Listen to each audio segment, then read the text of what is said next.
Okay. कोई doubt है आप दोनों का अभी तक? नो, सर नथिंग ऐसे एट ऑल। तो अभी नहीं है। ठीक है।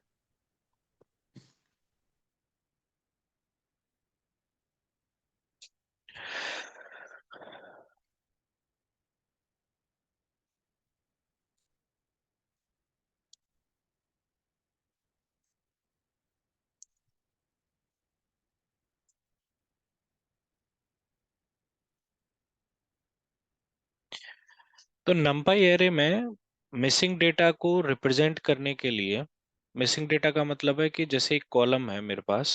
जब हम रियल डेटा सेट पे काम करते हैं तो जरूरी नहीं है कि हर कॉलम में सारी वैल्यूज प्रेजेंट हो। कई बार कुछ कॉलम में कुछ वैल्यूज मिसिंग होती हैं। तो उस मिसिंग डेटा को numpy में रिप्रेजेंट करने के लिए हम लोग यूज करते हैं,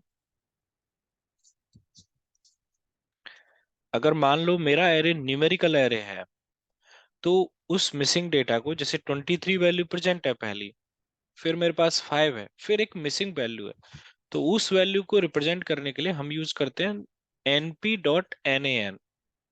np यहाँ हमारा एलियास है जो हमने numpy मॉड्यूल के लिए यूज किया है, और nan उस numpy मॉड्यूल का प्री डिफाइंड वेरिएबल है। तो nan का मतलब होता है नॉट ए नंबर। और इस तरीके से हम एक मिसिंग डेटा को रिप्रेजेंट कर पाते हैं। यानी कि हमारे एरे की अगर लेंथ देखी जाए तो 3 है, 2 नहीं है। ये भी एक वैल्यू ही मानी जाएगी अभी के लिए, बट वो एक मिसिंग वैल्यू है। बट लेंथ अगर आप देखेंगे तो वो 3 आपको दिखाएगा। तो दो वैल्यूज प्रेजेंट है, फिर एक मिसिंग है, मैं फिर कुछ वैल्यूज रख देता हूं और एक वैल्यू और मिसिंग रख देता हूं। तो ये तो बहुत छोटा डेटा है, तो हम मैन्युअली काउंट कर पा रहे हैं कि इसमें कितनी मिसिंग वैल्यूज हैं, दो मिसिंग वैल्यूज हैं या तीन हैं। और कई बार हमारी रिक्वायरमेंट क्या होती है, जैसे जब मिसिंग डेटा होता है हमारे पास डेटा के अंदर, तो हम उस मिसिंग डेटा के साथ में आगे प्रोसीड नहीं कर पाते। प्रोसीड का मतलब है कि हम उस मिसिंग डेटा को लेके कोई भी डेटा की एनालिसिस नहीं कर पाते या मशीन लर्निंग में कोई भी मॉडल बिल्डिंग नहीं कर पाते। तो हमें मिसिंग डेटा को ट्रीट करना होता है। ट्रीट करने का मतलब या तो मैं इसको डिलीट कर सकता हूँ या मैं किसी वैल्यू से इसको रिप्लेस कर सकता हूँ। लेकिन हम ये कैसे डिसाइड करेंगे इसको किसी वैल्यू से रिप्लेस करना है, किससे रिप्लेस करना है, वो एक सेपरेट डिस्कशन रहेगा। जब हम सीखेंगे कि हम मिसिंग डेटा को कैसे हैंडल करते हैं तब इसको डिस्कस करेंगे। तो उस सिनेरियो में हमारी दो रिक्वायरमेंट होती है। पहली रिक्वायरमेंट तो ये होती है कि कई बार हमें इसमें से मिसिंग डेटा को छोड़ के सिर्फ जो डेटा प्रेजेंट है उसको सेलेक्ट करना है। जैसे कि 23 हो गया, 5 हो गया, 9 हो गया, 4 हो गया, इनको सेलेक्ट करना है। मतलब मिसिंग डेटा को एक्सक्लूड करना है। कई बार हमारी रिक्वायरमेंट होती है कि जो मिसिंग डेटा है सिर्फ उसी को सेलेक्ट करें। तो फिर हम उसको डिलीट कर सकते हैं अगर हम मिसिंग डेटा को सिर्फ सेलेक्ट कर लें तो, या फिर हम उसको रिप्लेस कर सकते हैं किसी वैल्यू से। तो ये दो रिक्वायरमेंट हमारी होती है। मतलब एक डेटा में जब डेटा भी है और मिसिंग डेटा भी है, तो कई बार हम मिसिंग डेटा को छोड़ के सिर्फ डेटा सेलेक्ट करते हैं, और कई बार सिर्फ हम मिसिंग डेटा सेलेक्ट करते हैं। अब देखते हैं ये हम यहाँ कैसे कर पाएंगे। तो numpy में एक प्री डिफाइंड फंक्शन है हमारे पास में।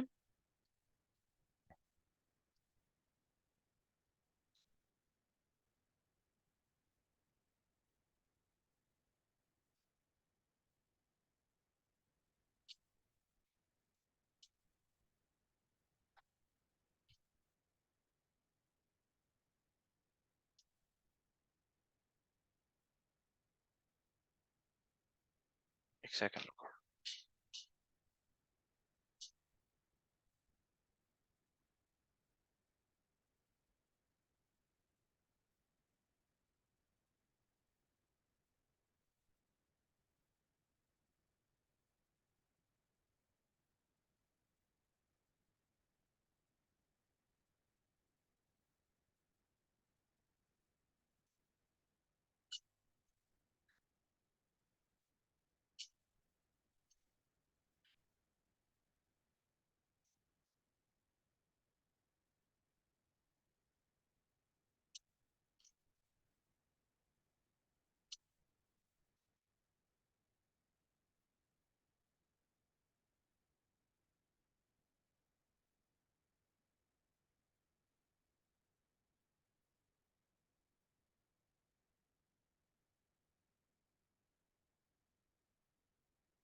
फंक्शन तो यही है, ये क्यों दिखा रहा है कि नहीं अवेलेबल है?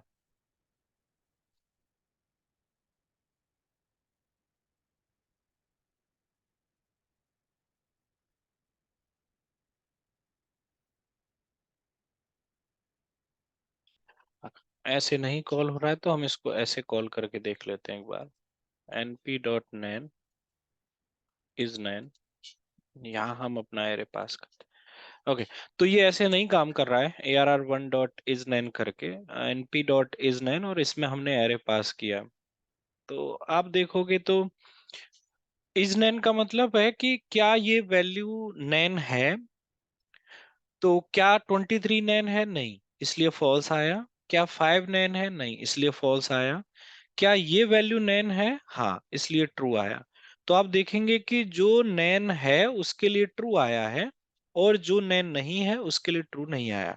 यानी कि जो वैल्यू मिसिंग है उसके लिए ट्रू आया है, जो मिसिंग नहीं है उसके लिए फॉल्स आया है। अब अगर मैं इसे, आपको याद होगा कल हमने जब कंडीशंस लगाई थी कि सेलेक्ट करो वो वैल्यूज जो ग्रेटर देन 500 है, या सेलेक्ट करो वो वैल्यूज जो लेस देन 500 है, तो ये इसी तरीके से काम कर रहा था कंडीशन के बेसिस पे। और कंडीशन में हमें क्या रिटर्न हो रहा था? एक एरे जिसमें ट्रू और फॉल्स था। तो जो वैल्यूज के लिए हमें ट्रू रिटर्न हो रहा था वो वैल्यूज वो सेलेक्ट कर रहा था, जो वैल्यूज के लिए हमें फॉल्स रिटर्न हो रहा था वो वैल्यूज वो सेलेक्ट नहीं कर रहा था।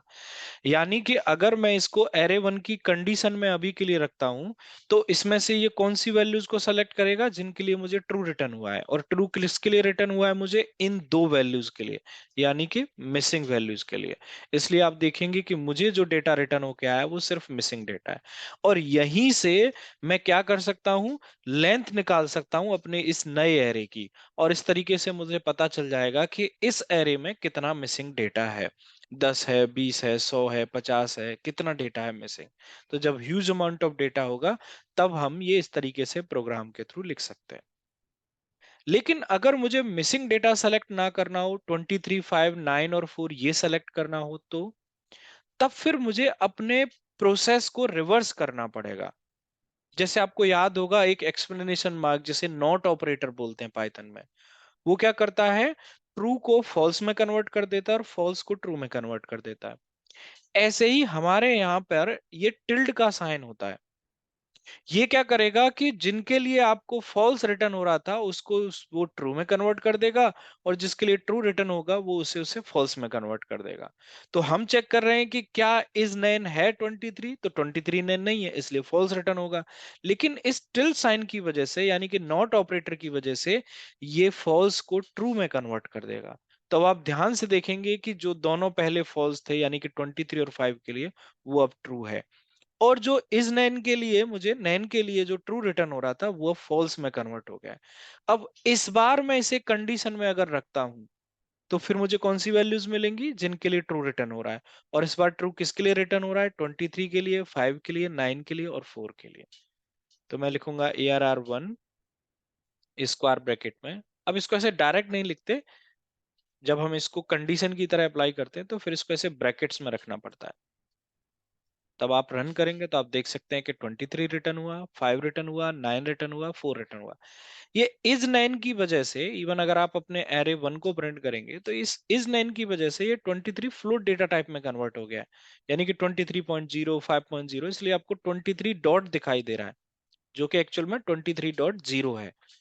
तो हम देख सकते हैं कि हमने यहाँ पे मिसिंग डेटा भी सेलेक्ट किया, और मिसिंग डेटा को एक्सक्लूड करके जो ओरिजिनल डेटा है हमारा, जो प्रेजेंटेड डेटा है, वो भी सेलेक्ट किया।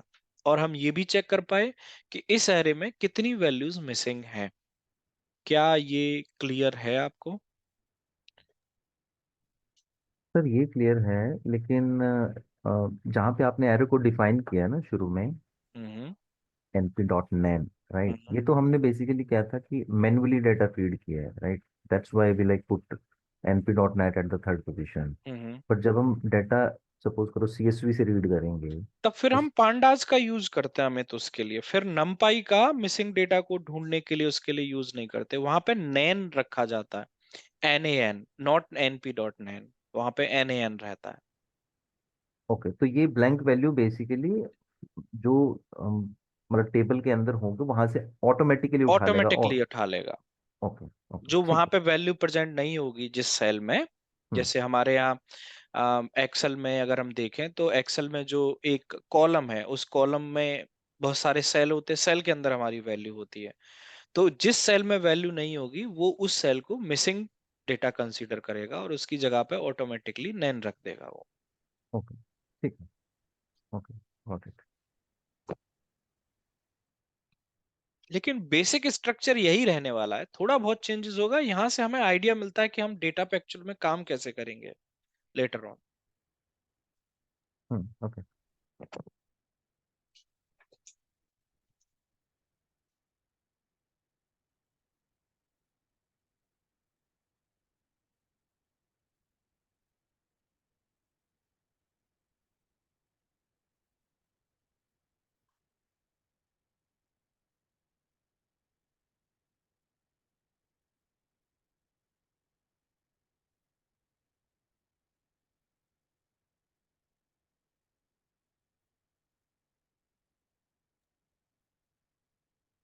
सर अगर ये नंबर्स नहीं होते, टेक्स्ट वैल्यू होती, तो उस केस में एन ए एन नहीं आएगा, एन राइट? एन नहीं आएगा, उस केस में कुछ और आएगा। फिर नन आएगा, नन होता है ना पाइथन में यूज। ओके ना। ओके।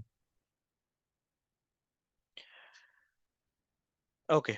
तो वैसे ये फंक्शन देखो बहुत ही कम यूज होते हैं, बहुत ज्यादा यूज नहीं होते ये फंक्शन, लेकिन हम एक बार फिर भी इस पे नजर डालते हैं।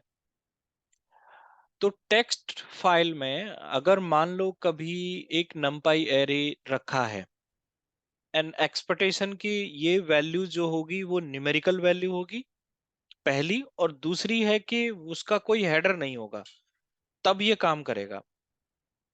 क्या ओपन कर दिया मैंने, डॉट जावा।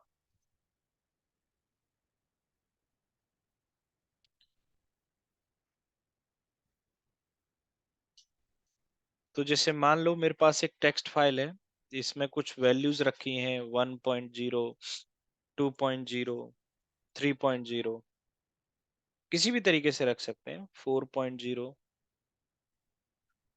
5.0 and 6.0, 7.0, 8.0 and 9.0। ठीक है, ये एक मान लेते हैं एरे रखा है एक टेक्स्ट फाइल में, मुझे इस एरे को लोड करना है। अब यहाँ मैंने बताया आपको एक्सपेक्टेशन क्या है कि कोई हेडर नहीं है इनका, और ये न्यूमेरिकल वैल्यूज हैं, तभी ये काम करेगा। तो numpy का एक प्री डिफाइंड फंक्शन होता है हमारे पास में लोड टेक्स्ट करके, इससे हम एक टेक्स्ट डेटा में से एक एरे को लोड कर पाते हैं। यहाँ हम अपनी फाइल का नाम स्पेसिफाई करेंगे, जैसे मेरी फाइल है यूजर्स में, एडमिन में, मूवीज में, और फाइल हैंडलिंग में एक abc.txt फाइल है। नाउ आप देख सकते हैं कि एक एरे की तरह कंसीडर हो रहा है।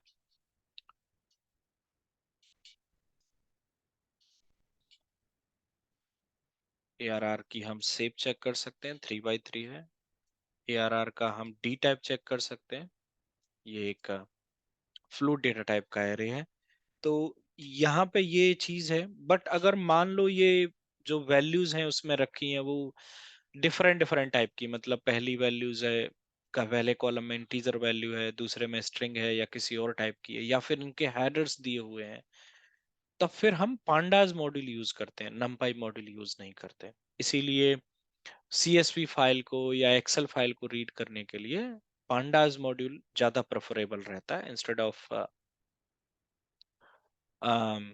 नमपाई मॉड्यूल। हम नमपाई डेटा लोडिंग के लिए बहुत रेयरली यूज करते हैं, नमपाई डेटा लोडिंग के लिए उतना यूज नहीं किया जाता।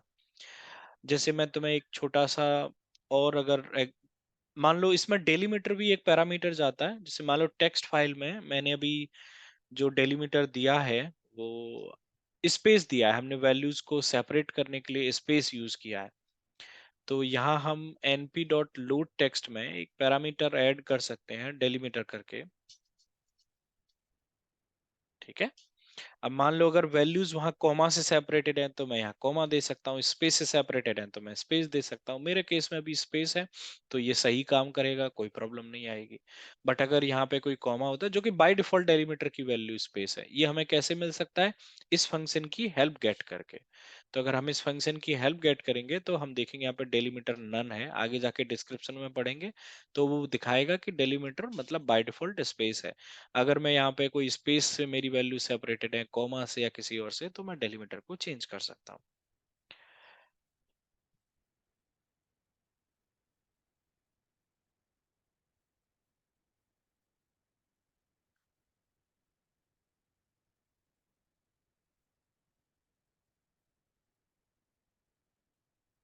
अब जैसे मान लो अगर CSV फाइल में आपका डेटा रखा है, मैं एक टर्मिनल से बना लेता हूँ CSV फाइल, ठीक है।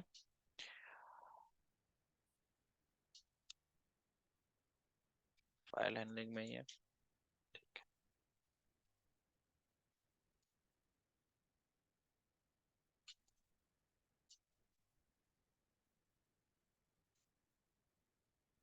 अच्छा, मेरे पास एक CSV फाइल पहले से है, तो मैं इस केस में क्या करता हूँ, यहाँ पे सारी वैल्यूज को इंटीजर वैल्यूज रखता हूँ, क्योंकि फिर तो ये इसको सही से ट्रीट नहीं कर पाएगा।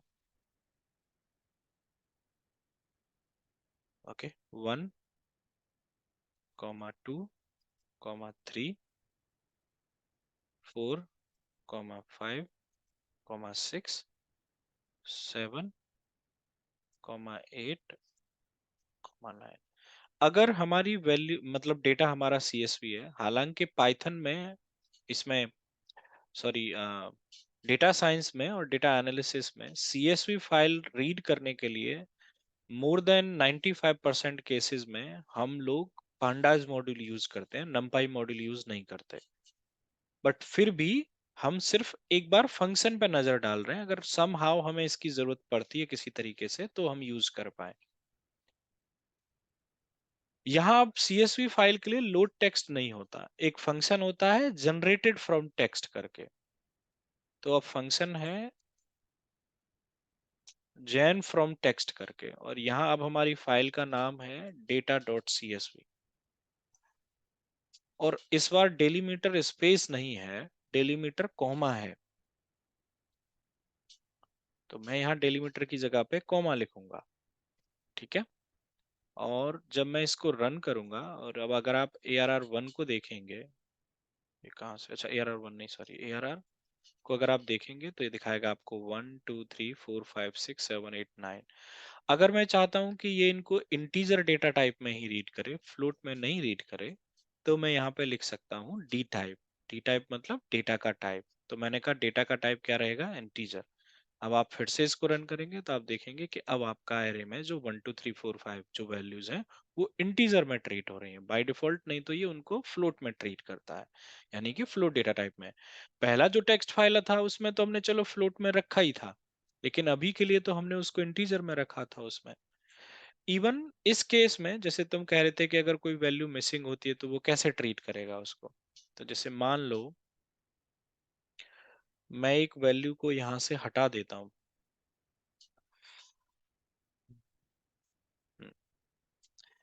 तो मैं यहाँ से 5 को हटा देता हूँ, कॉमा को नहीं हटाएंगे, ठीक है, फिर नहीं तो पता ही नहीं चलेगा उसको, फिर तो प्रॉब्लम पता है क्या हो जाएगी। आपको याद होगा 2D एरे में कि अगर एक भी रो में नंबर ऑफ कॉलम्स की वैल्यू कम होती है तो फिर वो 2D एरे की तरह उसको ट्रीट नहीं करेगा, इसलिए कॉमा को नहीं हटाएंगे। हम्म। कॉमा से एक्चुअल में पता चलेगा कि भाई ठीक है, वो वैल्यू मिसिंग है बट एग्जैक्टली वहां एक वैल्यू होनी चाहिए, इसलिए कॉमा को नहीं हटाएंगे, कॉमा को रहने देंगे। अब अगर हम फिर से इसी प्रोग्राम को रन करें, इसको दोबारा से कॉपी कर लेते हैं इधर, और फिर से अगर हम इसको रन करें और ARR को प्रिंट करें, ओके, तो बाय डिफॉल्ट अब यहाँ पे आप देखेंगे -1 आ रहा है, और ये -1 कहाँ से आ रहा है, तो आप देखेंगे जो फिलिंग वैल्यूज होती है वो बाय डिफॉल्ट आपकी फिलिंग वैल्यूज करके, मतलब जो वैल्यूज आपकी मिसिंग है उनको किन से फिल करना है, तो उस फिलिंग वैल्यूज की जगह पे बाय डिफॉल्ट -1 आता है। कहाँ है फिलिंग वैल्यूज?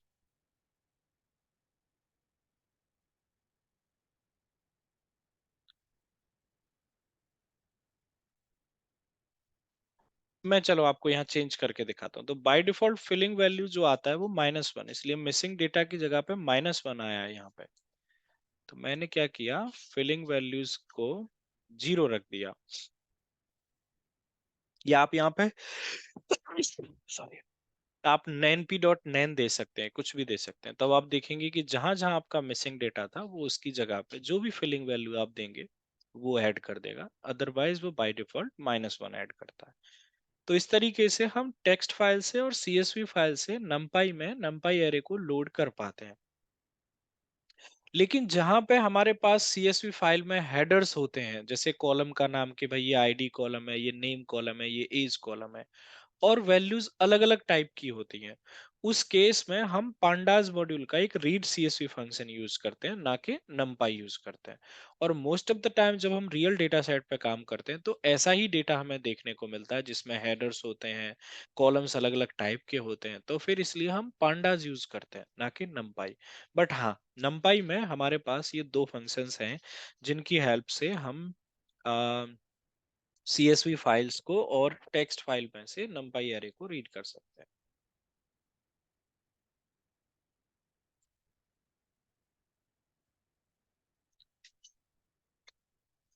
आपको याद होगा कल हमने, जैसे ये ARR है अभी हमारे पास में, अगर आप इसका डेटा टाइप चेक करेंगे तो इसका डेटा टाइप आपको ये इंटीजर दिखाएगा। मैंने कल आपको बताया था कि हम एक डेटा टाइप का, सॉरी, एक एरे का डेटा टाइप बदल भी सकते हैं, तो उसके लिए एक एज टाइप फंक्शन होता है।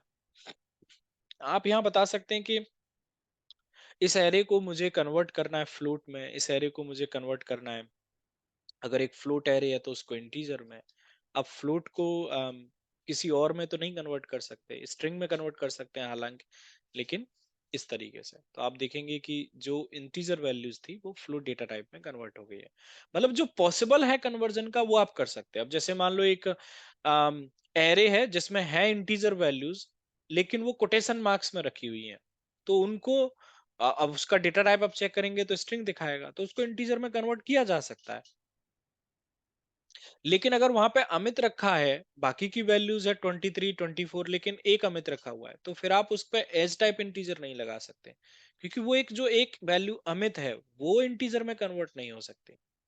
तो अगर ऐसा कभी सिनेरियो होता है मेरे सामने जिसमें बाकी की सारी वैल्यू सही हैं, लेकिन एक जो वैल्यू है वो मेरी 1 2 4 किसी भी एक वैल्यू की वजह से वो इंटीजर में कन्वर्ट नहीं हो सकती, तो पहले मुझे उस वैल्यू को क्लीन करना पड़ेगा, फिर उसके बाद ही मैं उस पूरे कॉलम को इंटीजर टाइप में कन्वर्ट कर पाऊंगा। कई बार ये एज टाइप से डायरेक्टली होता है और कई बार हमें इसके लिए अलग से कोई एक लॉजिक भी लिखना पड़ता है, प्री डिफाइंड फंक्शन से अगर नहीं हो पाता। And it totally depend data to data, data में किस तरीके का डेटा है, मेरे सामने किस तरीके की प्रॉब्लम है, मैं उसी के बेसिस पे उसको सॉल्व करता हूँ। तो कोई फिक्स नहीं कह सकता कि हर जगह पे एज टाइप काम करेगा। अब जैसा मैंने आपको बताया, मान लो एक जगह पर अमित लिखा हुआ है इसी एरे में एक में, तो फिर सारी वैल्यूज तो इंटीजर में या फ्लोट में नहीं कन्वर्ट हो सकती, तो फिर मुझे पहले उसको हैंडल करना पड़ेगा वैल्यू को, फिर मैं इसको कन्वर्ट कर पाऊंगा। तो इसलिए कई बार हमें लॉजिक लिखना भी पड़ता है।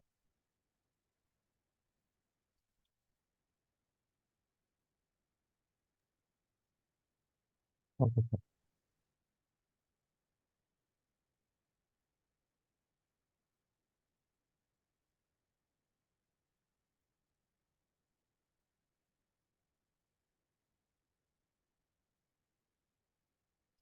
एक बहुत बेसिक सा एग्जांपल, ये जो एरे 1 है, मैं दोबारा से इसको क्रिएट करता हूँ, np.random.randin।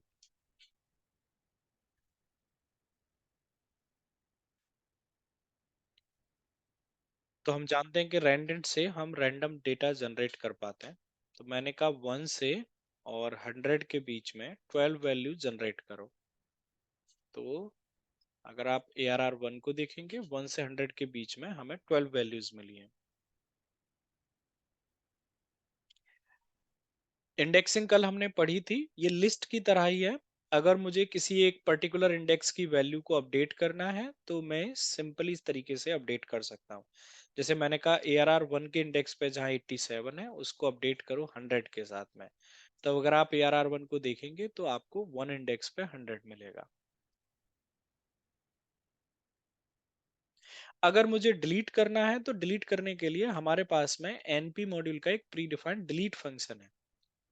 इस फंक्शन में हम दो चीजें पास करते हैं, अपना एरे पास करते हैं और कौन से इंडेक्स की वैल्यू डिलीट करनी है ये बताते हैं। तो मैंने कहा 1 इंडेक्स वाली वैल्यू डिलीट करनी है विच इज 100। जब आप इसको रन करेंगे तो ये आपको एक नया एरे रिटर्न कर रहा है। नया एरे रिटर्न कर रहा है, इसका क्या मतलब है कि ओरिजिनल एरे में अभी भी आपको 100 देखने को मिलेगा। या तो आप इसको एक नए वेरिएबल में स्टोर करें ARR2 में, या फिर आप इसको उसी वेरिएबल को ओवरराइड कर दें। बट ये ओरिजिनल एरे में मॉडिफिकेशन नहीं कर रहा। आप देख रहे हैं ये हमें एक नया एरे रिटर्न कर रहा है। वन इंडेक्स की वैल्यू डिलीट हो गई है, लेकिन ये हमें एक नया एरे रिटर्न करके दे रहा है। अगर मैं किसी दूसरे वेरिएबल में रखता हूं तो मेरे पास पुराना वाला भी रहेगा और नया भी रहेगा। लेकिन अगर मैं इसे ARR1 में ओवरराइड ही कर दूंगा तो पुराना एरे ओवरराइड हो जाएगा नए वाले के साथ में। तो हम वैल्यू ऐड कर सकते हैं और डिलीट भी कर सकते हैं। ये सेम तरीके से 2D के लिए भी काम करेगा। जैसे इंडेक्सिंग हमने 2D में की थी, सेम तरीके से इंडेक्सिंग हम 2D पे और 3D पे भी बता सकते हैं। मैथमेटिकल ऑपरेशंस के लिए नंपाई एरे में, जैसे मान लो मुझे इस डेटा का एवरेज निकालना है, तो हम दो तरीके से फंक्शन को कॉल कर पाते हैं। एक तो है ARR डॉट मीन और दूसरा है NP डॉट मीन, और फिर मैं इसमें अपना एरे पास करूं। ये दो तरीके से हम फंक्शन को कॉल कर पाते हैं। एक तो एरे का नाम डॉट अपने मैथमेटिकल और स्टैटिस्टिकल फंक्शन का नाम, या फिर नंपाई मॉड्यूल से फंक्शन को कॉल करें और उसमें एरे पास करें। वैल्यू दोनों में सेम ही आ रही है, बस इस दो तरीके से हम हर फंक्शन को कॉल कर पाएंगे। तो हमारे पास बहुत सारे फंक्शंस हैं। मीन है, मीडियन है,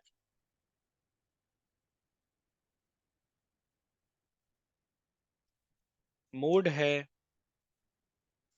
अब ये सारी चीजें, मीन क्या होता है, वैसे मीन एक एवरेज वैल्यू होती है। मोड स्ट्रिंग डेटा पे काम करता है, न्यूमेरिकल डेटा पे काम नहीं करता। तो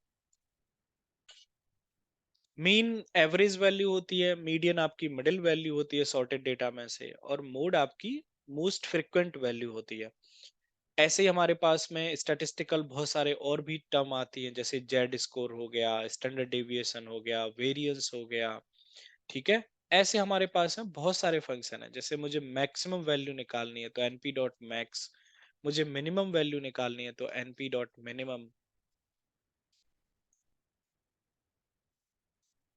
मुझे स्टैंडर्ड डेविएशन निकालना है तो np डॉट std,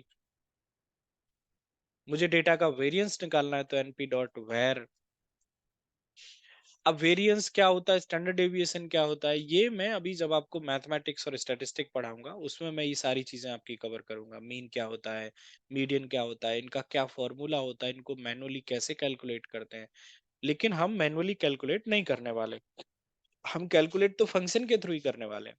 लेकिन हमें आना चाहिए कि स्टैंडर्ड डेविएशन होता क्या है, इसका फॉर्मूला क्या होता है और इसको कैसे मैनुअली कैलकुलेट करता है। तो ये सारी चीजें मैं आपको स्टैटिस्टिक और मैथमेटिक्स में पढ़ाऊंगा। तो यहाँ आप देखेंगे तो हर तरीके का फंक्शन आपको मिल जाएगा। इवन आप देखेंगे तो यहाँ पे आपको साइन यानी ट्रिग्नोमेट्री वाले फंक्शन भी मिल जाएंगे। आप देखेंगे तो यहाँ पे आपको np डॉट कॉस ये भी फंक्शन मिल जाएंगे। हर तरीके के फंक्शंस हैं।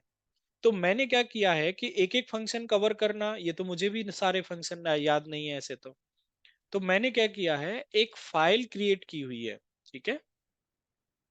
एक नहीं, वैसे ये कई सारी फाइल है, और इनमें आपको नमपाई के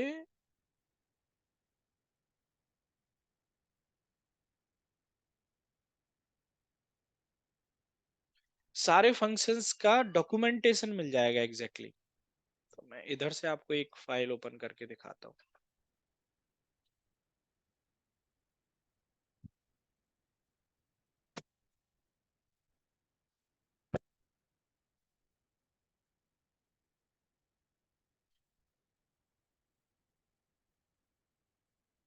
तो आप यहाँ पे देख पाएंगे कि डी टाइप क्या करता है, describe the data type of element. So थोड़ी थोड़ी डिस्क्रिप्शन जो हमने पढ़ा है उसके बारे में, शेप क्या है, साइज क्या है, आइटम साइज क्या है, 1D अरे, 2D अरे, 3D अरे कैसे बनाते हैं, ठीक है, बाकी के फंक्शंस कैसे काम करते हैं, ऐसे अलग अलग फाइल्स में लिखा है, और इन्हीं फाइल्स में आपको ये फंक्शंस की लिस्ट भी मिल जाएगी।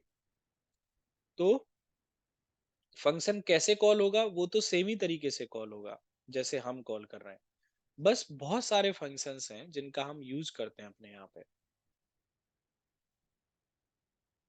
हाँ,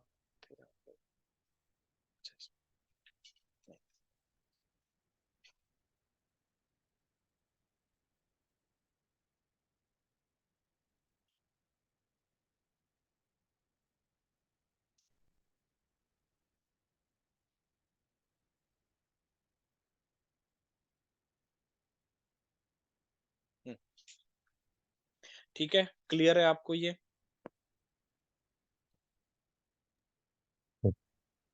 क्लियर। सर, जी बताइए।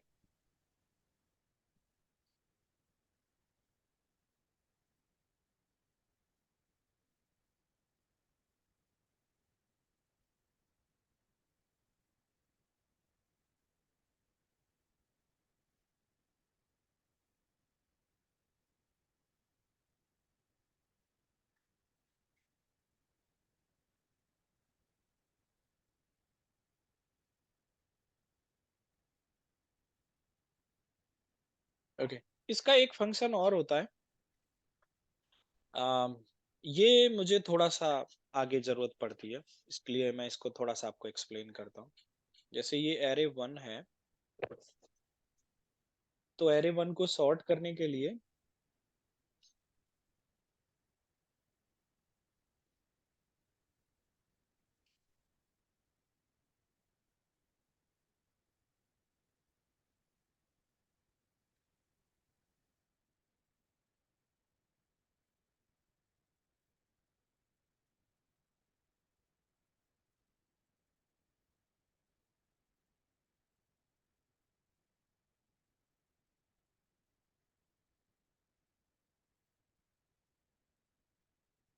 एक सेकंड।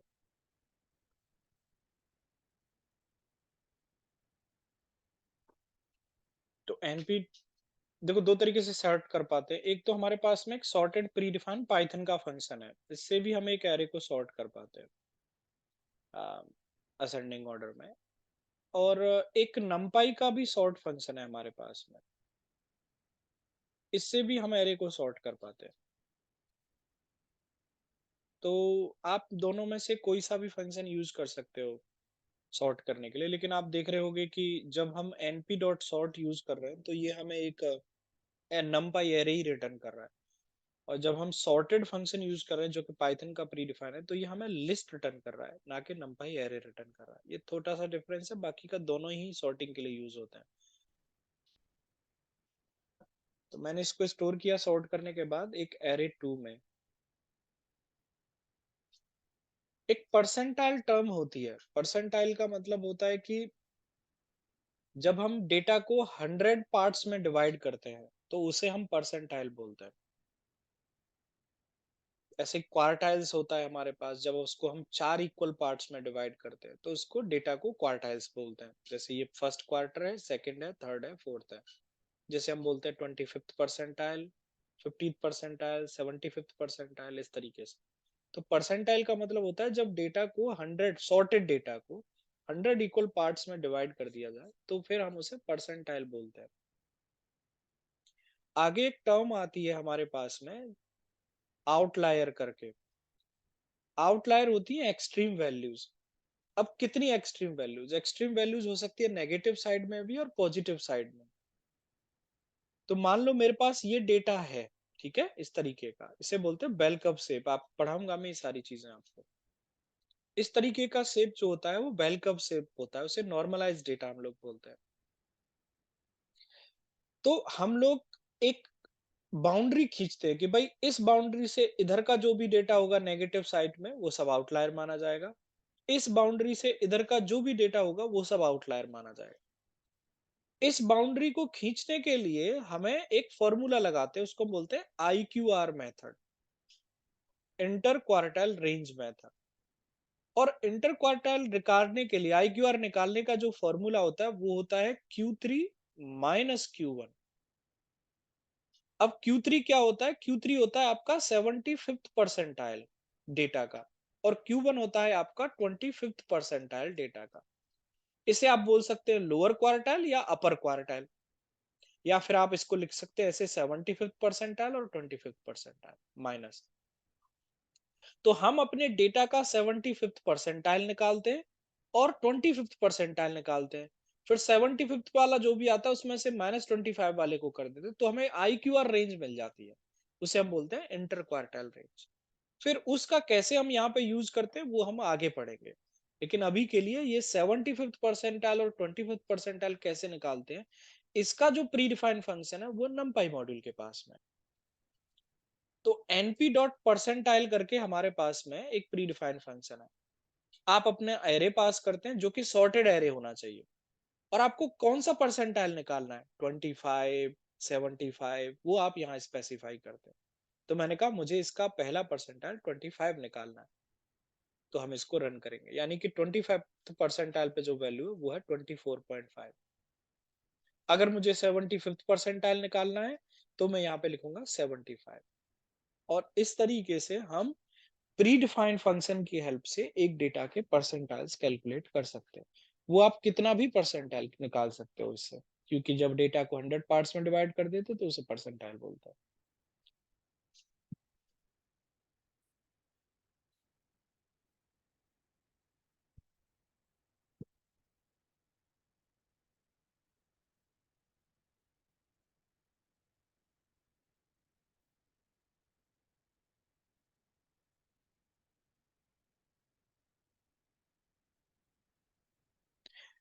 कल हमने एक फंक्शन पढ़ा था, आपको याद होगा, रीसेप करके, जिससे हम एक एरे को 1D एरे को 2D एरे में और या 3D एरे में रीसेप कर सकते हैं।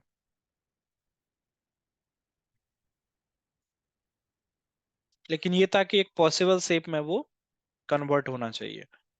तो ये जो एरे हमें निकल के आ रहा है ये एक मान लेते हैं 2D एरे है, ऑब्वियसली 2D एरे है। तो हमने एरे 1 को, जो कि हमारा 1D एरे था, उसको एक 2D एरे में कन्वर्ट कर दिया रीसेप करके। तो जब हमारे पास 2D एरे होता है या हमारे पास 3D एरे होता है तो फिर उस पर लूप लगाने में, अब जैसे मान लो अगर मैं इस पर फॉर लूप लगाता हूँ, फॉर एक्स इन ARR3, तो किस तरीके से वैल्यूज प्रिंट होंगी? अब यहाँ 1 by 1 वैल्यू प्रिंट नहीं होगी।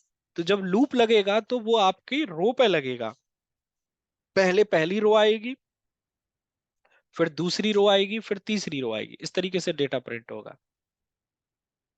और फिर अगर आपको इसमें से भी एक एक और वैल्यू चाहिए तो आपको एक लूप और लगाना पड़ेगा। लेकिन हमारे पास एक ऐसा फंक्शन होता है जिससे हम एक 2D एरे को या 3D एरे को फ्लैट कर पाते हैं। फ्लैट मतलब 1D एरे में कन्वर्ट कर पाते हैं, और उससे फिर हम उस पर डायरेक्टली लूप लगा पाते हैं। फिर हमें दो एरे लगाने नहीं पड़ते अगर मुझे एक 2D एरे में से एक एक वैल्यू डायरेक्ट चाहिए तो उसके लिए हम यूज करते हैं ARR3 डॉट फ्लैटन फंक्शन होता है हमारे पास में। तो जब आप इसको रन करेंगे तो आप देख सकते हो कि आपका एरे फिर से 1D एरे में कन्वर्ट हो गया है। अब अगर मैं इस पे लूप लगाऊंगा फॉर एक्स इन फ्लैट करने के बाद, तो आप देखोगे कि अब ये मुझे रो नहीं रिटर्न करेगा, एक एक वैल्यू रिटर्न करेगा।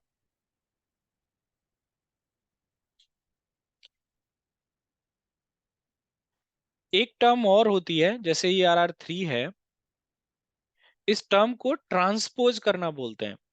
ट्रांसपोज का मतलब होता है रो को कॉलम्स में कन्वर्ट करना और कॉलम्स को रो में कन्वर्ट करना।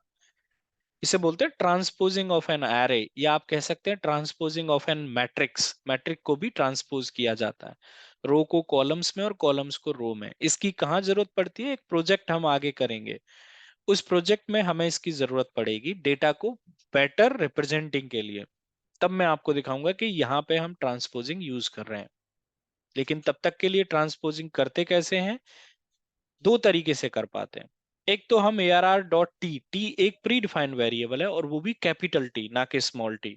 तो आप देखेंगे कि जो आपकी रो थी वो कॉलम्स में कन्वर्ट हो गई और जो कॉलम था वो रो में कन्वर्ट हो गया। एक और है आपके पास में np डॉट ट्रांसपोज फंक्शन है, जिसमें आप एरे पास करो, तब भी आपको सेम ही आउटपुट देगा। आप दोनों में से किसी भी तरीके से अपने एरे को यानी कि डेटा को ट्रांसपोज कर पाते हैं।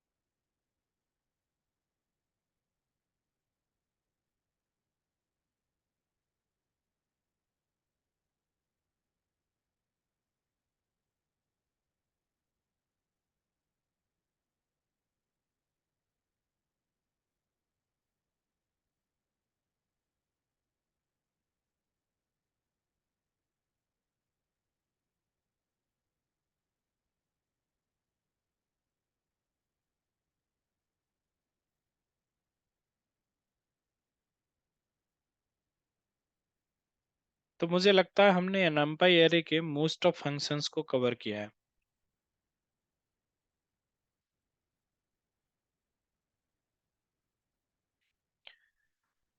ओके, मुझे आप 1 मिनट दो, मैं अभी 1 मिनट में आता हूँ, फिर हम आगे नया टॉपिक स्टार्ट करेंगे।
ओके, चलो। तो numpy के बाद में जो दूसरा सबसे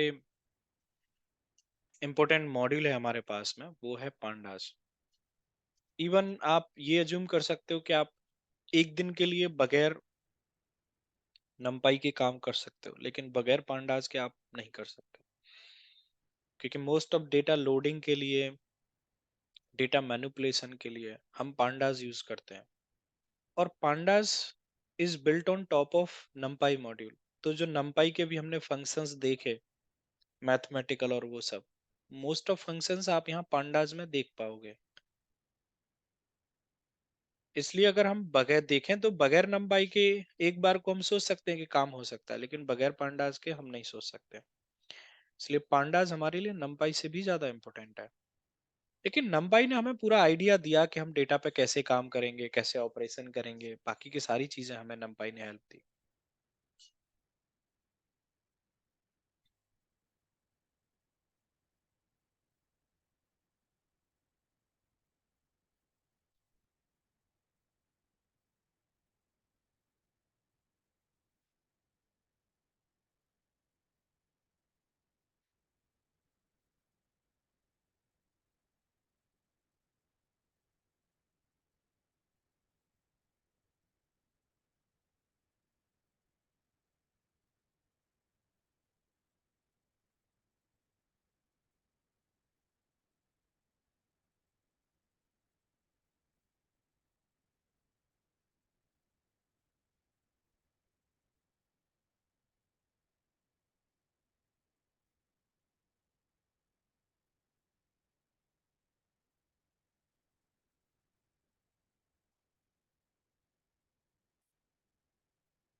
एक मिनट दो, sorry.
Okay, sorry.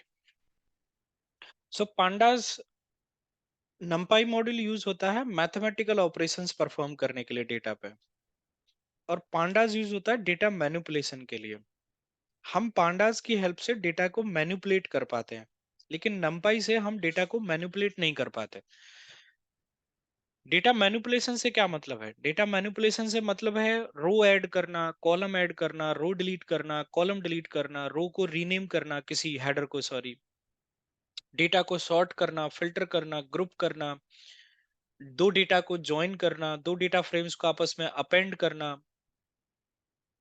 Missing data को हमने वहां सिर्फ ढूंढा, लेकिन यहाँ मिसिंग डेटा अगर हमें मिलता है तो उसको डिलीट करना, अगर एक मिसिंग डेटा है तो उसे किसी वैल्यू से रिप्लेस करना, बहुत सारे डेटा मैनिपुलेशन के ऑपरेशंस जो हम डेली लाइफ में यूज करते हैं, वो सब हम पांडास के थ्रू परफॉर्म करते हैं डेटा पे, ना कि नमपाई के थ्रू। नमपाई हमें डेटा पे मैथमेटिकल ऑपरेशंस प्रोवाइड करता है, पांडास हमें डेटा को मैनिपुलेट प्लेसन ऑपरेशंस प्रोवाइड करता है। तो इसलिए पांडास हमारे लिए इंपॉर्टेंट मॉड्यूल है, पांडास एज पीडी।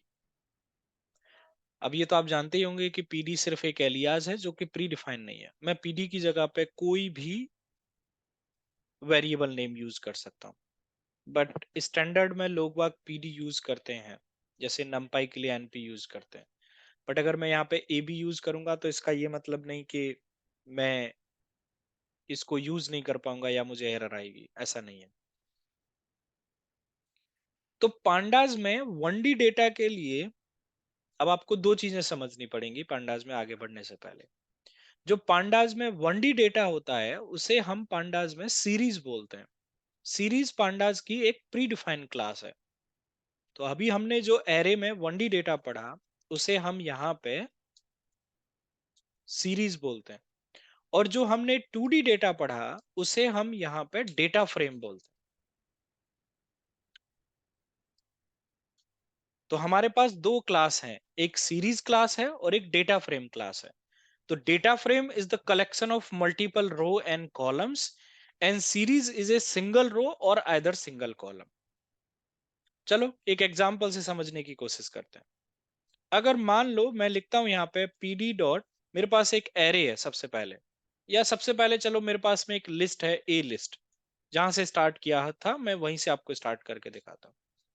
और इस लिस्ट में कुछ वैल्यूज हैं, हम जानते हैं कि हम इस लिस्ट को एक नंपाई एरे में कन्वर्ट कर सकते हैं। इसके लिए मैंने लिखा ARR1 is equal to np dot array, और इसमें मैंने ए लिस्ट को पास किया, ये एरे में कन्वर्ट हुआ। अब या तो लिस्ट को या फिर एरे को, दोनों में से किसी को भी लेके आप उसे सीरीज में भी कन्वर्ट कर सकते हैं।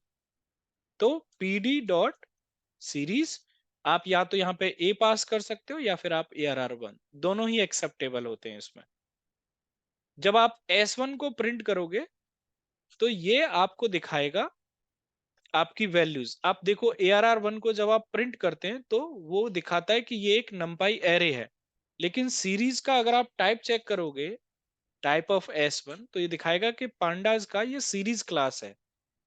लेकिन यहाँ पे जो 2 3 4 5 आ रहा है, ये तो वो वैल्यूज हैं जो मैंने इसमें पास की है, लेकिन इसी के साथ इसमें इंडेक्सिंग भी आती है बाय डिफॉल्ट, जो कि 0 1 2 3 है। ये पांडास मॉड्यूल की डिफॉल्ट फंक्शनैलिटी होती है कि उसमें इंडेक्सिंग बाय डिफॉल्ट आती है 0 1 2 3। यहाँ भी वैल्यूज इंडेक्स बेस्ड ही होती है, इसलिए इंडेक्सिंग यहाँ पे बाय डिफॉल्ट आती है। इसमें सिर्फ एक ही एक्सेस है, दूसरा एक्सेस नहीं है, इसलिए ये 1D डेटा है। हमने देखा था 1D डेटा कौन सा होता है, जिसमें सिर्फ एक ही डायमेंशन होती है, दूसरी डायमेंशन नहीं होती। लेकिन अगर हम इसी डेटा को डेटा फ्रेम में कन्वर्ट करें, तब फिर आप इन दोनों में डिफरेंस देख पाएंगे। तो या तो आप यहाँ पे ए पास करें या फिर आप एरे पास करें, कुछ भी पास करें। जब आप D1 को प्रिंट करोगे तब आपको दोनों में डिफरेंस दिखाई देगा। यहां आप ध्यान से देखोगे तो सिर्फ एक ही एक्सेस है, दूसरा कोई एक्सेस नहीं है। लेकिन क्योंकि ये 2D डेटा है, जब आप यहाँ ध्यान से देखोगे तो एक एक्सेस ये हुआ जिसपे इंडेक्स है, और एक एक्सेस आपका कॉलम के लिए हुआ। यहाँ पे अब दो एक्सेस है, और जहां दो एक्सेस होते हैं उसी डेटा को हम 2D डेटा बोलते हैं। तो 1D डेटा के लिए हमारे पास सीरीज होती है और 2D डेटा के लिए हमारे पास में डेटा फ्रेम होता है। टेक्निकली डेटा फ्रेम कैसे बनाते हैं हम लोग? जैसे मान लो मुझे एक छोटा सा डेटा फ्रेम अपनी तरफ से बनाना पड़े, तो पीडी डॉट डेटा फ्रेम। अब यहाँ डेटा फ्रेम के लिए हम एक डिक्शनरी बनाएंगे पहले। इस डिक्शनरी की जो की होगी वो आपके कॉलम का नाम होगा, यानी कि हेडर होगा, जैसे मैंने लिया यहाँ पे आईडी। और इसकी जो वैल्यूज रहेंगी वो आपके कॉलम की वैल्यूज रहेंगी, जैसे मैं 2 या 3 आईडीज ले रहा हूँ, 101 102 103, इस तरीके से। फिर मैंने एक और कॉलम लिया यहाँ पे, नेम कॉलम। और इसमें मैंने वैल्यूज ली, सपोज करो अमित,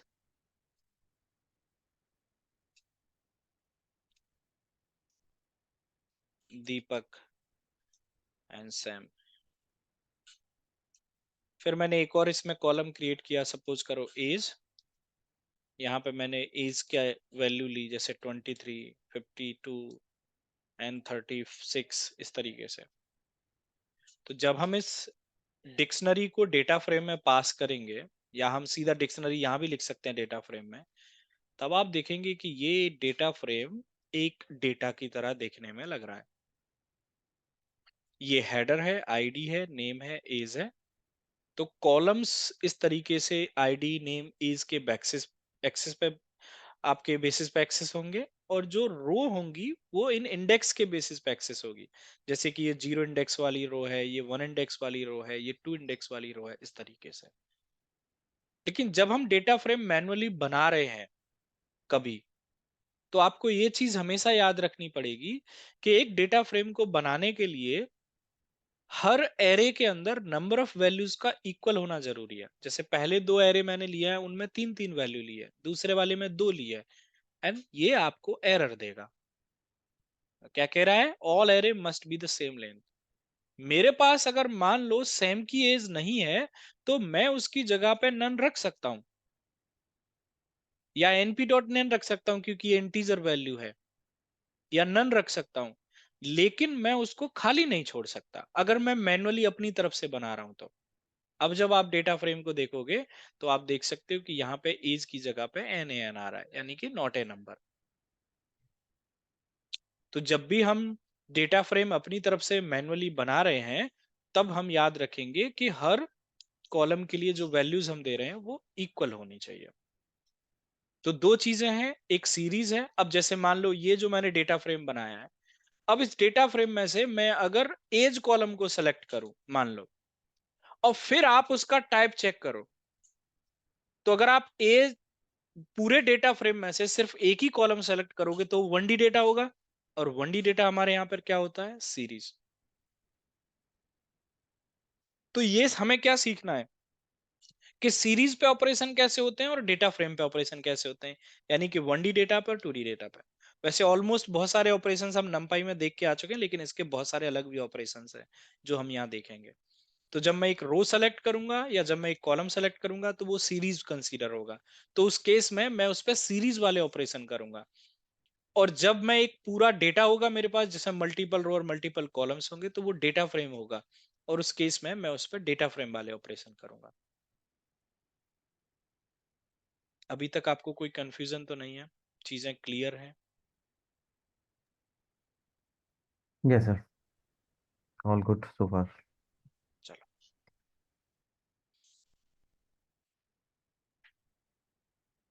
तो पांडाज का जो सबसे पहला हमारे लिए जो फंक्शन यूज होता है वो होता है pd.read.csv। ये CSV फाइल लोड करने के लिए यूज होता है। वैसे हम एक्सेल भी देखेंगे और भी देखेंगे, लेकिन हम CSV से स्टार्ट करते हैं। तो रीड CSV जो फंक्शन है वो CSV फाइल रीड करने के लिए यूज होता है। मेरे पास एक CSV फाइल है जो कि मैं आपके साथ शेयर कर दूंगा, मैं पोर्टल पे अपलोड कर दूंगा उसे। यूजर्स, एडमिन, डाउनलोड्स में एक train.csv करके मेरे पास फाइल है जिसमें कुछ डेटा रखा हुआ है। ये मैंने गूगल से डाउनलोड की हुई है, मैं आपको शेयर करूंगा। तो इस तरीके से हम रीड CSV फंक्शन में फाइल का नाम और उसकी लोकेशन स्पेसिफाई करते हैं। ये रीड करके, df stand for data frame, it's not a predefined variable, I can take the data even the x, और I can take even a variable, मैं कुछ भी ले सकता हूँ, ये कोई प्री डिफाइंड वेरिएबल नहीं है। df is just stand for data frame, जिसलिए मैंने लिया है। अदरवाइज हम यहाँ पे डेटा लिख सकते हैं, हम यहाँ पे a लिख सकते हैं, x लिख सकते हैं, कुछ भी लिख सकते हैं।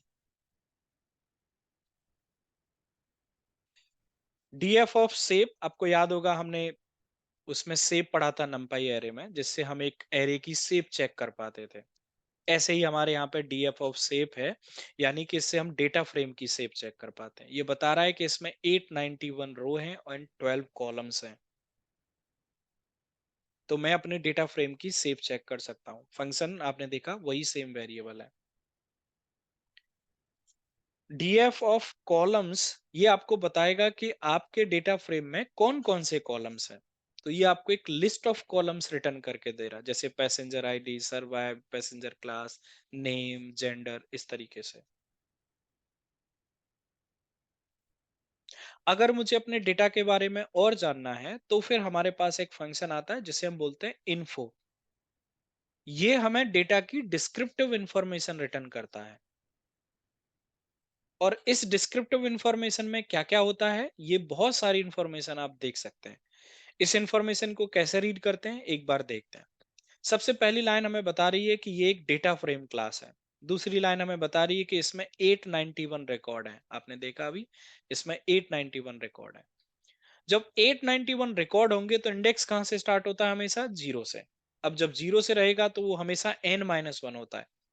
नंबर ऑफ आइटम कितने हैं? 891, इसलिए कहां तक जाएगा? 890 तक। तो ये इंडेक्स है कि जो इंडेक्स है वो जीरो से लेके 890 तक है, क्योंकि रिकॉर्ड्स हैं आपके 891। कॉलम कितने हैं आपके? 12 कॉलम्स हैं। पहला कॉलम पैसेंजर आईडी है जिसमें 891 वैल्यूज हैं, नॉन नल वैल्यूज। कितनी वैल्यूज हैं नॉन नल? 891। नॉन नल का मतलब वो वैल्यू जो नल नहीं है। मतलब 891 तो कुल टोटल रो है, और 891 वैल्यूज प्रेजेंटेड हैं इस कॉलम में। मतलब पैसेंजर आईडी में एक भी वैल्यू मिसिंग नहीं है। उसका टाइप क्या है? इंटीजर टाइप है। ऐसे ही सर्वाइव्ड आप देखेंगे, पैसेंजर क्लास, नेम, जेंडर। अब आप एज में देखेंगे तो यहां लिखा हुआ है 714 non null values. 714 non null values मतलब हमारी कुल टोटल कितनी वैल्यूज हैं? 891। और हमारे कॉलम में प्रेजेंट कितनी है? नॉन नल कितनी प्रेजेंट है? 714। यानी कि बाकी की बची हुई 177 वैल्यूज इस कॉलम में मिसिंग है। अब वो कैसे ढूंढेंगे, कैसे उन पे काम करेंगे, वो बाद में देखेंगे। इसका फ्लोट डेटा टाइप है। नेम और जेंडर में आप देखेंगे ऑब्जेक्ट लिखा हुआ आ रहा है। ऑब्जेक्ट को हम स्ट्रिंग बोलते हैं पांडास में। तो जो स्ट्रिंग है वो यहाँ ऑब्जेक्ट रहेगा। इस तरीके से आपको हर एक कॉलम में कितनी नॉन नल वैल्यूज प्रेजेंट हैं, उसका टाइप क्या है वो बताएगा। फ्लोट डेटा टाइप के कितने कॉलम है? दो। इंटीजर डेटा टाइप के 5। ऑब्जेक्ट डेटा टाइप के 5। और जब आपने डेटा लोड किया तो वो कितना साइज ले रहा है मेमोरी में, यानी कि 83.7 केबी। ये सारी इंफॉर्मेशन हमें इन्फो फंक्शन से रिटर्न होती है। इसको हम बोलते हैं डिस्क्रिप्टिव इंफॉर्मेशन। क्या ये क्लियर है आपको? ये क्लियर क्लियर है सर। इसमें जो सीएसवी है, इसमें अगर आपका सिंगल रो या सिंगल कॉलम हो, then also it will be data frame हो, सीरीज नहीं होगा हाँ, इस केस में। नहीं नहीं।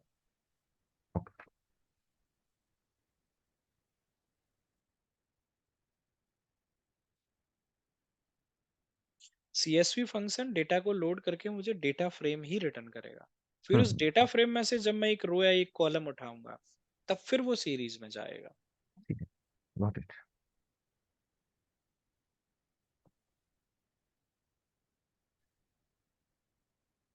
अब कुछ प्रॉब्लम्स जो हम फेस करते हैं जब हम सीएसवी डेटा लोड करते हैं।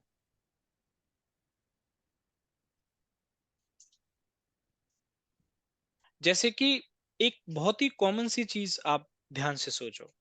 मान लो मेरे पास जैसे इस सीएसवी फाइल में 10,000 रिकॉर्ड है, लेकिन अभी के लिए मैं वो सारे 10,000 रिकॉर्ड नहीं यूज कर रहा। मुझे सिर्फ 1000 रिकॉर्ड ही उनमें से चाहिए।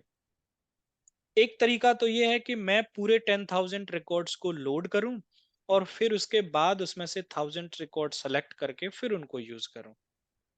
इसमें आप दो चीजों का ध्यान दीजिए। अगर आप जितना ज्यादा नंबर ऑफ रिकॉर्ड लोड करेंगे सीएसवी फंक्शन को, उतना टाइम भी तो लगेगा ना डेटा को लोड करने में। आप मिलियंस ऑफ, यानी कि आप 1 या 1.5 GB की फाइल लोड करके देखो, तब ये 1 से 1.5 मिनट या 2 मिनट तक का भी टाइम लेता है उस 1-1.5 GB की फाइल को लोड करने के लिए। अगर आपकी फाइल 3-4 GB की है तो फिर इसको कई बार 7-8 मिनट या 10 मिनट भी लग जाते हैं उस फाइल को लोड करने में, पूरा डेटा लोड करने में। तो जितना ज्यादा डेटा होगा उसको उतना ही टाइम लगेगा लोड करने में। अब जब मैं सारे के सारे रिकॉर्ड 10,000 यूज ही नहीं कर रहा, तो फिर मैं सबको क्यों लोड करूं? क्यों ना मैं सिर्फ 1000 रिकॉर्ड ही लोड कर लूं। इससे मेरी मेमोरी भी बचेगी और मेरा प्रोसेस भी फास्ट हो जाएगा। तो अगर मुझे एक सीएसवी फाइल में से सारे रिकॉर्ड्स नहीं चाहिए, तो मैं यहाँ स्पेसिफाई कर सकता हूँ कि मुझे एन नंबर ऑफ रोज कितनी चाहिए। हमारे पास एक वेरिएबल होता है, इसमें एक पैरामीटर होता है एन रोज करके, तो मैंने कहा मुझे 100 रोज ही सिर्फ लोड करनी है। अब जब आप डीएफ ऑफ सेव चेक करोगे तो ये आपको दिखाएगा कि सिर्फ 100 रोज ही लोड हुई हैं, बाकी का और डेटा आपका लोड नहीं हुआ है। सेम कॉन्सेप्ट कॉलम्स के लिए भी रहता है। कई बार देखोगे आप, हम इवन जिसको प्रैक्टिकल में भी यूज करेंगे, कि कई बार एक डेटा फ्रेम है जिसमें 30-40 कॉलम्स हैं, और मैं 30-40 सारे कॉलम्स नहीं यूज कर रहा, मैं उनमें से 4 या 5 कॉलम पे ही सिर्फ काम कर रहा हूँ।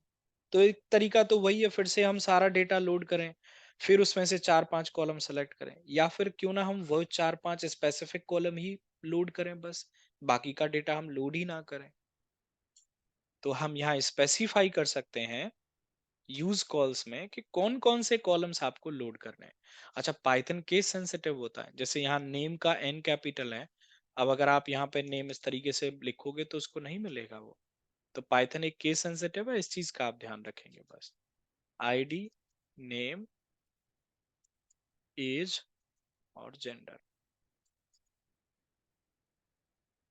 तो अब अगर आप देखेंगे, अच्छा आईडी तो है ही नहीं ना एक्चुअल में, वो दैट इज पैसेंजर आईडी। देखो आया नहीं आया यार।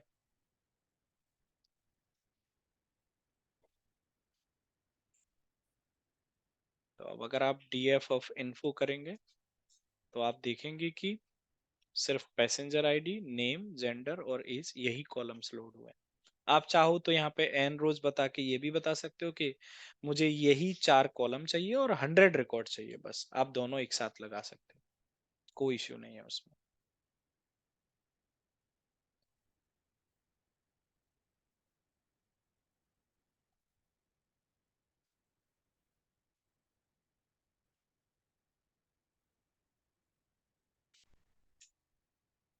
एक और,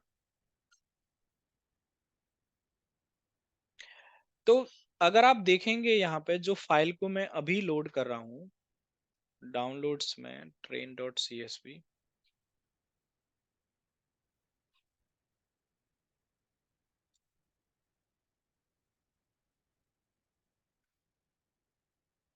तो अगर आप इस फाइल को देखेंगे train.csv को, तो सबसे पहली जो रो है इस फाइल में वो हेडर है।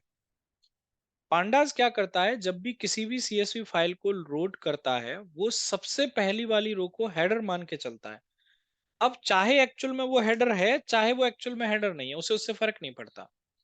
कई बार तो ऐसा होता है कि जो पहली रो है वो एक्चुअल में ही हेडर है, तो कोई प्रॉब्लम नहीं आने वाली। लेकिन कई बार आप देखेंगे कि जो फर्स्ट रो है वो एक्चुअल में हेडर नहीं है, वहां पे डेटा रखा हुआ है, हेडर तो आपके डेटा में है ही नहीं। तब उस केस में फिर हमें प्रॉब्लम आती है। तो आप देखेंगे यहाँ पे जो फर्स्ट रो है हमारी वो हेडर है। तो पांडास का read CSV function first row को हमेशा हेडर मान के चलता है। जब हम डेटा लोड करते हैं तो वो ये अज्यूम करता है कि जो आपकी पहली रो है वो हेडर है, इसलिए वो पहली रो को हमेशा हेडर की तरह ही कंसीडर करता है।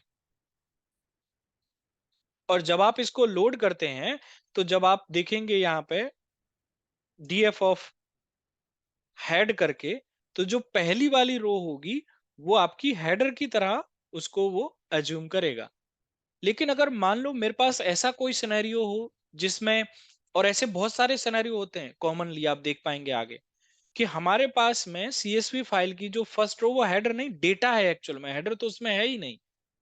तब फिर वो कैसे काम करेगा, फिर हम उसको कैसे सॉल्व करेंगे उस प्रॉब्लम को, देखते हैं। तो मैंने क्या किया है, यही वाली जो फाइल है अभी जिस पे हम काम कर रहे हैं, इसमें से थोड़ा सा एक डेटा मैंने कॉपी करके कहीं एक सीएसवी फाइल में रखा है।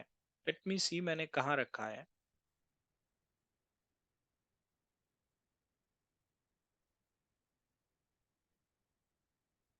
नहीं तो हम फिर से एक और सीएसवी फाइल बना लेंगे।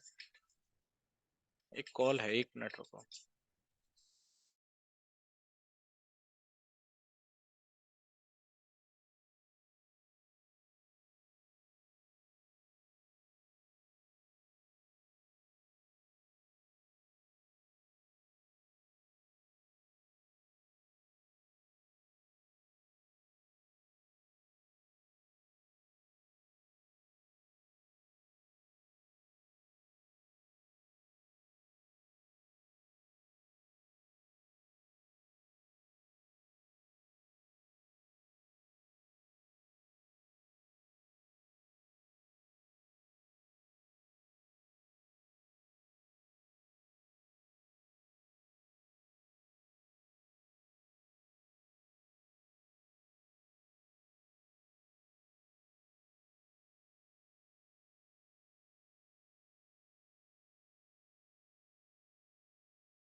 चलो छोड़ो, एक काम करते हैं,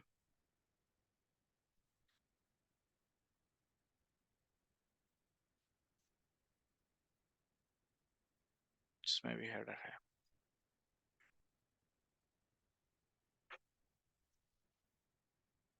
इसको ओपन रहने देते हैं।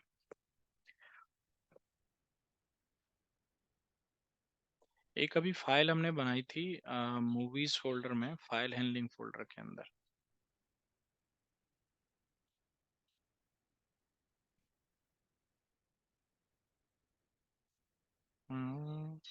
Data dot C S we,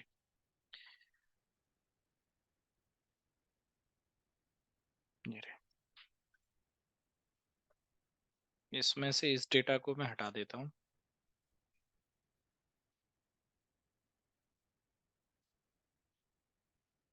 और हम इस CSV फाइल में से डेटा सेलेक्ट करते हैं, ना कि हेडर। ठीक है, तो मैं सिर्फ इतना ही डेटा सेलेक्ट कर लेता हूँ। कमांड सी,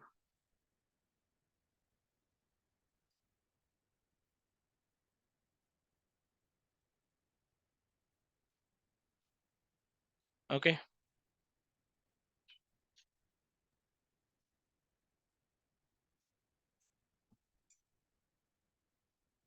एक बार मुझे चेक करने दो, इसमें डेटा है।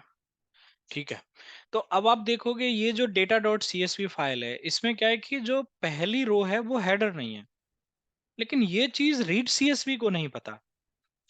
अगर मैं रीड CSV से डेटा रीड करूंगा, ये फाइल जो भी हमने बनाई है जिसमें हेडर नहीं है, users admin movies file handling and data dot CSV, तो जब आप देखेंगे अब अपने डेटा को, तो आप देख पाएंगे कि जो पहली रो में जिसमें डेटा है, उसको लग रहा है कि वो हेडर है, और इसलिए वो उसको हेडर मान के चल रहा है। एक्चुअल में वो हेडर नहीं है, डेटा है।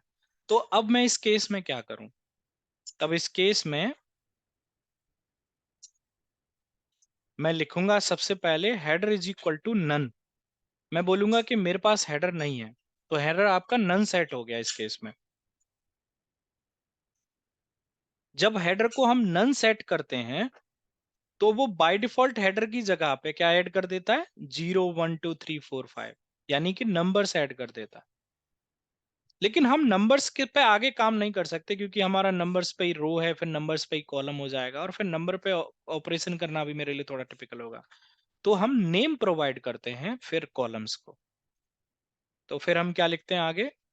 फिर हम एक और इसमें पैरामीटर ऐड करते हैं, and that is names parameter. और यहाँ हम अपने कॉलम्स को नाम देते हैं लिस्ट के अंदर। जैसे पहला मान लो आईडी है, दूसरा है पैसेंजर क्लास, तीसरा क्या था? अच्छा, दूसरा सर्वाइव्ड है, तीसरा पैसेंजर क्लास है। ठीक है, इसके बाद है नेम, इसके बाद है जेंडर, और इसके बाद है एज। तो अब जब आप इसको रन करोगे, अनएक्सपेक्टेड, अब जब आप इसको बंद करोगे एंड रन करोगे df डॉट हेड, तो आप देखोगे कि अब हमारे पास में हेडर है, आईडी है, सर्वाइव्ड है, पैसेंजर क्लास है, नेम है, जेंडर, एज। अब मैं इस डेटा को आगे फर्दर यूज कर पाऊंगा। तो ऐसा सिनेरियो जब भी आपके पास में जो फर्स्ट रो है डेटा में वो हेडर नहीं है, वो एक डेटा है, तब उस केस में हम ये दो पैरामीटर्स पास करते हैं, header is equal to none, and फिर हम अपने हेडर्स के नाम प्रोवाइड करते हैं। ये क्लियर है आपको? Okay sir.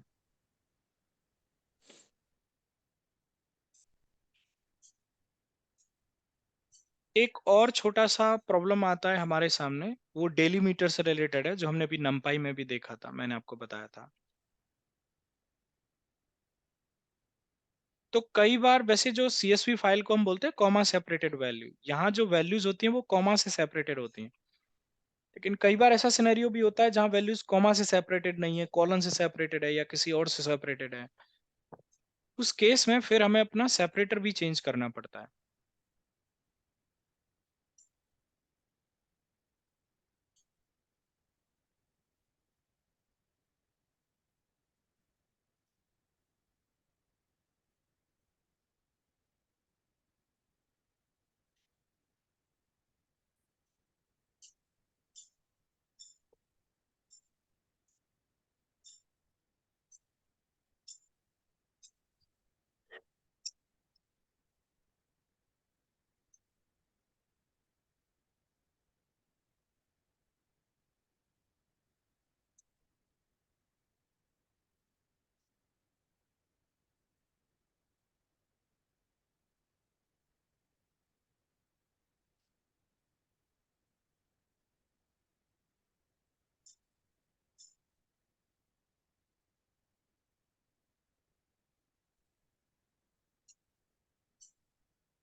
ठीक है सर, उसके इसमें पैरामीटर पास करना होगा ना, डिलिमीटर की वैल्यू जो भी होगी।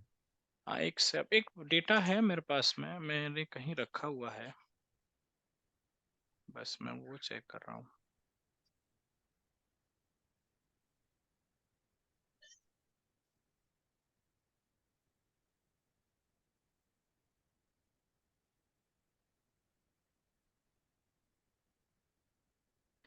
नहीं तो मैंने वो डेटा यहाँ अपलोड किया है पोर्टल पे पुराने बैच में।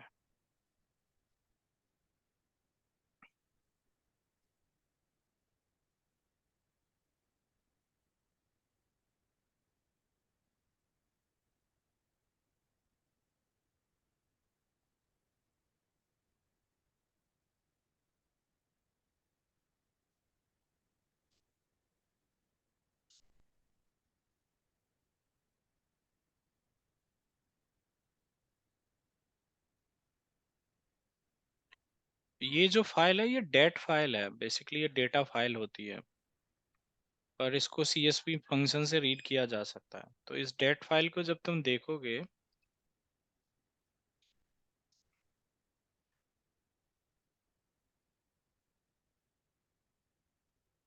तो इसमें जो वैल्यू सेपरेटेड है वो कॉमा से सेपरेटेड नहीं है, देखो कॉलन से सेपरेटेड है, और इसमें हेडर भी नहीं है। तो अगर मैं इस फाइल को रीड करता हूँ, D F is equal to P D dot read C S V users admin and then downloads users dot date, तो आप देखोगे अगर यहाँ पे डेटा फ्रेम की शेप, तो ये दिखा रहा है कि इसमें एक ही कॉलम है। डी एफ ऑफ हेड अगर करेंगे तो आप देखो कि वो पूरी की पूरी वैल्यूज को एक ही वैल्यू मान के चल रहा है, क्योंकि उसे कॉमा कहीं मिला नहीं। कॉमा कहीं मिला तो वो स्प्लिट नहीं कर पाया। तो इस केस में फिर हम अपना सेपरेटर बदलते हैं, और यहाँ हम स्पेसिफाई करते हैं कि भाई अब मेरा जो सेपरेटर है वो कॉमा नहीं है, वो डबल कॉलन है। और इस तरीके से जब आप देखोगे अब डी एफ ऑफ सेव, तो ये आपको दिखाएगा कि अब सेव 5 है। डी एफ ऑफ हेड देखेंगे तो ये बताएगा कि अब, हालांकि हमारा जो फर्स्ट रो है वो डेटा है, उसे हम header is equal to none add कर देंगे और कॉलम्स के नाम दे देंगे। तो अगर कभी भी ऐसा सिचुएशन आता है देन इस तरीके से हम उसको डील करते हैं। तो ये कुछ कॉमन सी चीजें हैं जो हम फेस करते हैं जब हम डेटा को लोड करते हैं।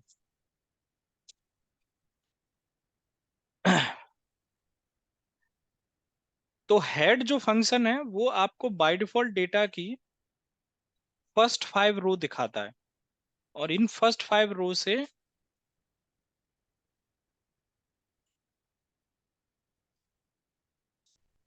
हम डेटा का स्ट्रक्चर समझ पाते हैं कि क्या डेटा है, कौन से कॉलम है, किस कॉलम में किस तरीके का डेटा रखा हुआ है।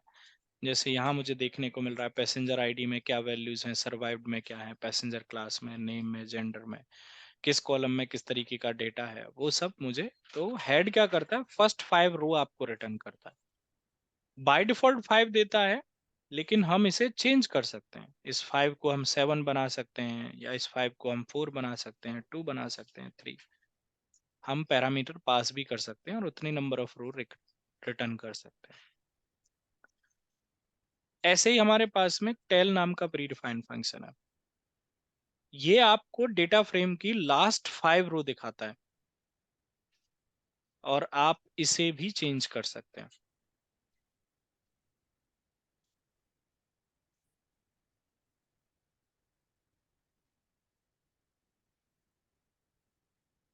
अगर मैं हेड और टेल नहीं लगाता, सिर्फ डेटा फ्रेम को प्रिंट करता हूं, तो ये स्टार्टिंग की 5 रोज आपको देता है, 0 1 2 3 4, और फिर लास्ट की 5 रोज देता है।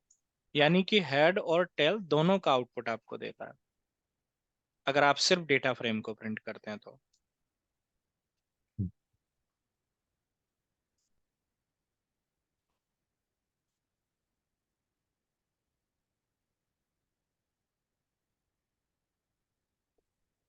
एक फंक्शन होता है हमारे पास में डिस्क्राइब, और इससे हमें डेटा की स्टैटिस्टिकल इंफॉर्मेशन मिलती है। इन्फो से हमें डेटा की डिस्क्रिप्टिव इंफॉर्मेशन मिलती है, और डिस्क्राइब से हमें डेटा की स्टैटिस्टिकल इंफॉर्मेशन मिलती है। अब देखते हैं क्या इंफॉर्मेशन देता है और किस तरीके से देता है।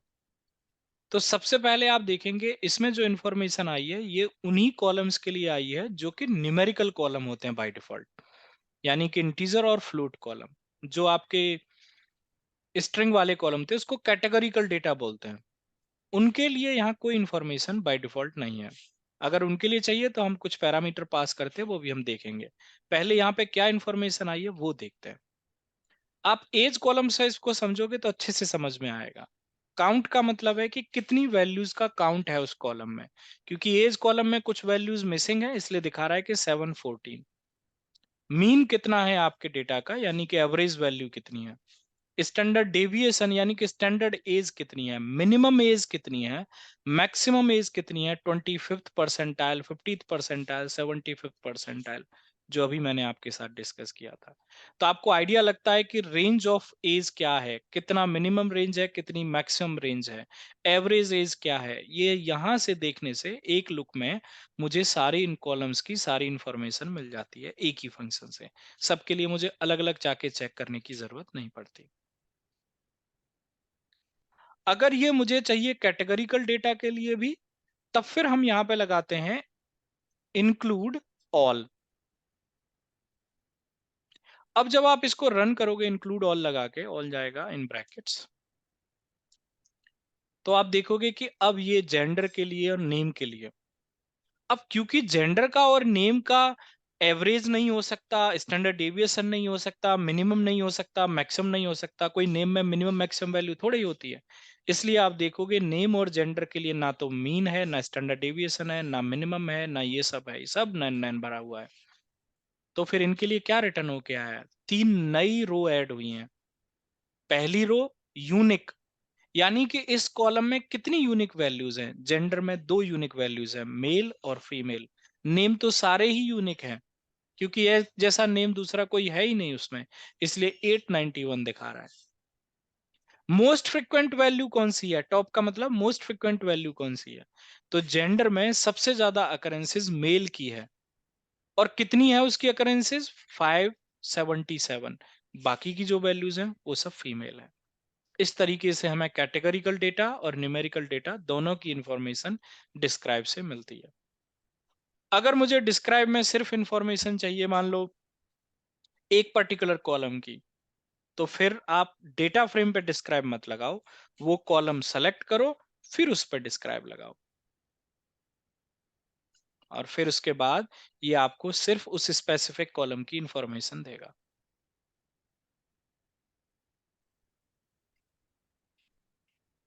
तो मैं अभी इसमें और ज्यादा आगे नहीं बढ़ता, क्योंकि अब फिर हमारे ऑपरेशन से स्टार्ट हो जाएंगे। उससे पहले मैं चाहता हूं कि आप, अभी तक हमने जो नंपाई में थोड़ा बहुत पढ़ा है, जो पांडास में थोड़ा बहुत पढ़ा है, उस पर एक बार हैंड्स ऑन प्रैक्टिस कर दें। मैं वीडियो अभी अपलोड कर रहा हूँ, आज शाम तक जब भी आपको टाइम मिले, क्योंकि आज छुट्टी है, फिर तो आपका ऑफिस स्टार्ट हो जाएगा। तो एक बार प्रैक्टिस जरूर करना प्लीज, ठीक है, ताकि नेक्स्ट वीक हम और अच्छे से प्रैक्टिकल्स कर पाए। Okay sir. Sir yes. Okay, okay. Yes. मिलते हैं नेक्स्ट सैटरडे को सेम टाइम पे। Okay thank you so thank much. Sure. You. Bye. Okay, thank you sir.